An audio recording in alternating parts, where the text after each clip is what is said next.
Hey guys, back with another video where we're going to be looking at the Nikon Z6 II, the video autofocus, specifically the subject tracking and AFF mode. I've shot a sequence in 120 frames per second, specifically at that rate so you guys can see any wobbles in the autofocus.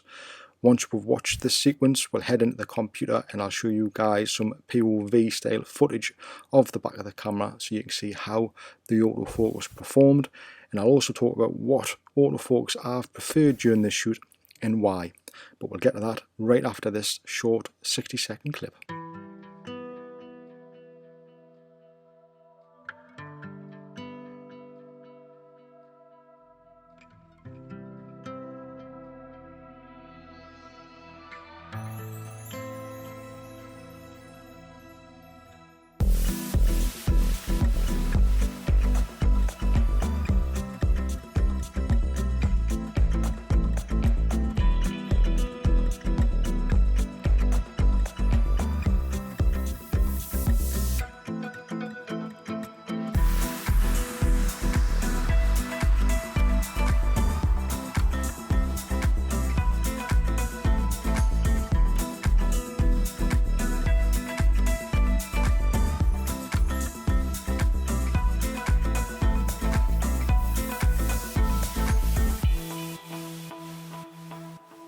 So the setup for that little sequence is the 24-70 f4 kit lens. I shot it in 120 frames per second, 1/250. ISO was between 1000 and 4000. I was just changing it manually. I was shooting obviously all in manual, and the autofocus modes were going between subject tracking and AFF mode. So we'll jump into the first sequence, or one of the sequences that we're going to show, and it's the one where we're swinging the camera.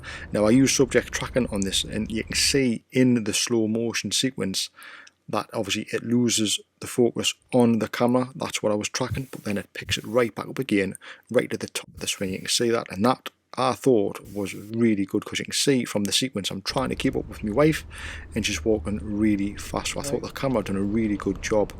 Again, I've been putting it in a difficult situation because the light was very contrasty from a light area into dark area. The GoPro footage was pretty much unusable at certain points because as soon as it gets dark with the GoPro 8, the stabilization switches off. It's no good, it doesn't work. So that kind of gives an idea of how dark it was. Obviously you probably will recognize it if you have seen one of the shoots I've just previously done with off-camera flash. I'll pop a link to a card, you can check that out. You can actually see the conditions there and how dark it is there also. But it was a good test for the subject tracking right off the bat, and I thought it done really well, especially grabbing the focus back again. We've moved to this next sequence, and this is one of the things that really surprises me of how good this camera is in terms of autofocus.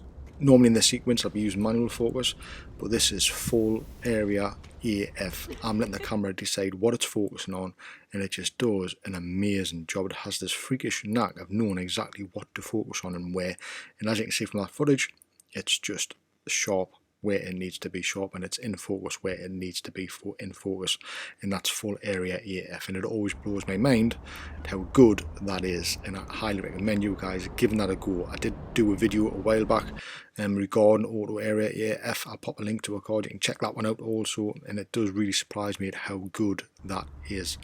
So that's auto area AF doing a fantastic job and picking out where it needs to be in focus. In the next couple of sequences you can see me using subject tracking, but this time I'm putting a lot of elements in front of the camera. Now I know on the Z6 it used to jump about and used to get confused, but obviously this time it's not happening. Obviously you can see I'm brushing past a lot of leaves.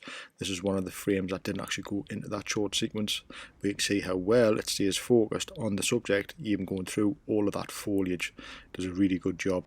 And this is something I was really looking forward to in the Z6 II. I know on the Z6 it used to jump about a little bit and get confused, but I'm glad to see that that's what's happening in this situation, as you can see from the video files, and I'm really impressed with it so far. So all good on that front. So just to wrap this video up, folks, those were the autofocus modes that I wanted to concentrate on, because that's what I wanted to see improved on the Z6 II, and they were. I haven't tested the eye autofocus because honestly I think in the full-time autofocus it's picking up the eyes anyways. But if you guys want to see a video checking out the eye autofocus in video, let us know in the comments below and I will shoot a video doing that. But overall the whole performance of the Z6 II in video has been really good. The Z6 was no slouch, it was awesome anyways. I've captured some amazing footage from the Z6, and that's a fantastic camera. It just has stepped up a bit with the autofocus in the Z6 too, and I'm really impressed with it. So I'm very happy on that point. So I hope you guys have found this video useful. If you have, give it a thumbs up. Don't forget to subscribe if you're not already subscribed, and flick that notification bell so you can see when the next videos are posted.